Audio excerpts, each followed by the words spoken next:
Welcome back. Challengers came out this past Friday, and I've heard nothing but great things. I automatically got inspired by all the press that they've been doing. So I painted my nails, and we're going to be doing a cute little tennis core makeup look today. Alright, so my skincare has been settling in for about 5 minutes, but still we're going to start off with the eyes, just to be sure. I want to use a little bit of a lighter concealer than my typical shade, just so that the eyeshadows pop a bit more. I'm using my Tarte Shape Tape Concealer in the shade Light Medium.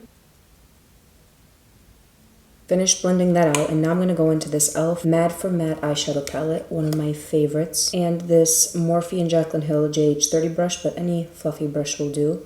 And I'm going to start right here by the crease in pressing motions so that it sets that concealer slightly, but also acts as a transition color. I'm using these two colors right here, kind of mixed together. Alright, now I'm going to go in with this Morphe M709 brush. Any flat eyeshadow brush like this is perfect for this step because we're trying to pack on color. A brush like this has less bristles so that it focuses the pigment on the side of the brush and it'll directly apply that amount to your eyelid. So we really want to focus it. And with this Winx palette, I'm going to go in with this light green right here, and it has quite a bit of shimmer in it, so I want to focus it mainly on the lid. I'm going to take this, and right where the color of my eye is, I'm going to go right above that to create a contrast and slightly create a cut crease right here, and then dust off any excess, and then start diffusing it on the edges to add even more brightness on the inner corner. So I'm going to go in with that e.l.f. palette again and mix these two up top with that same brush and focus it right here.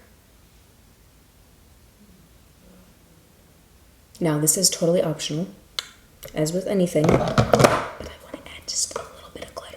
So I'm going to go in with this top color, Nature's Symphony, on my finger. I'm going to focus this at the most center part of my eye so that the light catches it beautifully. I want my lashes to be really spiky and like separated for this look so that you can see most of the color. So I'm going to use my L'Oreal Lash Telescopic Mascara. Now let's move on to the skin. For my contour today, I'm going to go in with the Fenty Beauty Mocha Matchstick. This is one of my favorite formulas out there because especially in the summer, a lot of people like focus on having dewy or really creamy products on their skin because they think it's more lightweight, which it is, and it looks more natural. However, like you want products that stay, and this type of cream is so long wearing and it's still a cream product, so it will look very natural on your skin, but it's a cream to powder. So I always like warm it up on the back of my hand first, and then I will take my Makeup by Mario F4 brush in the smaller side because this is more of a contour color on me instead of bronzing, so I can't use it like all over.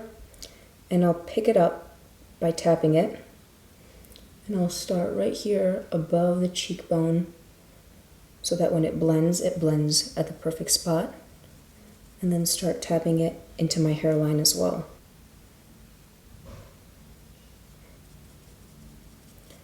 And especially if you're underpainting, don't be intimidated if your color or product looks very off in terms of like undertone or, well, you want it to be in the same field.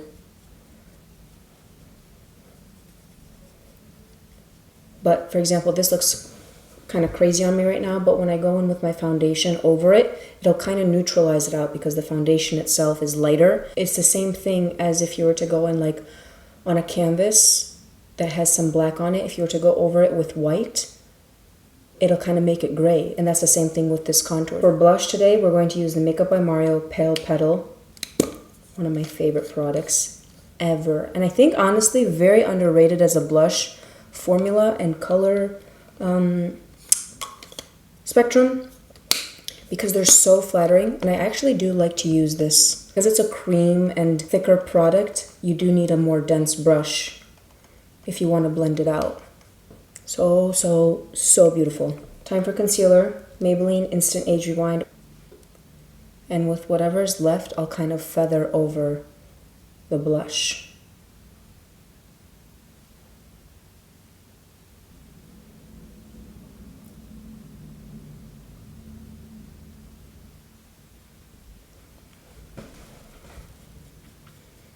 For a little extra brightness underneath my eyes, I'm going to use the Wet n Wild Incognito Concealer in the shade Light Honey.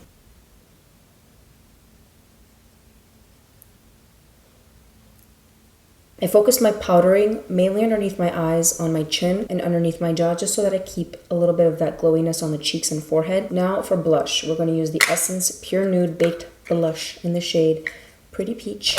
And one of my favorite fluffy brushes, this is the Jaclyn Hill Morphe JH06. There's also a really good one in the L'Oreal collection. And I'm going to focus this right on the tops of the cheekbones. This is also going to act as a bit of a highlighter because it has some pearlescence to it.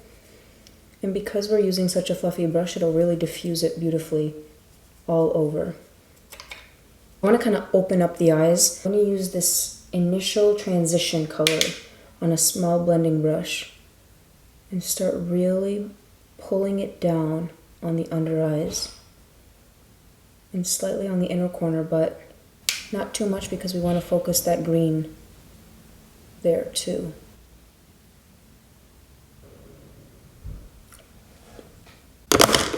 Alright, and for my lips, I started off by lining them with the Essence 8-Hour Pencil in the shade Cinnamon Spice, and then I mixed in the Patrick Ta, mainly using the shade She's Unapologetic, and then mixing in a touch of Flush just to add some life back. I love this combo.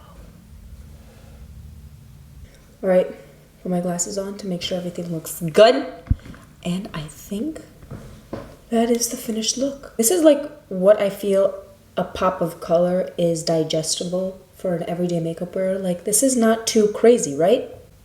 I hope you guys enjoyed it. I hope you try it out. Let me know if you watched the movie yet, what you thought, if I should go watch it. I think I'm still gonna go watch it just because Zendaya's in it, and I love anything that she does and all the looks that she serves, no pun intended.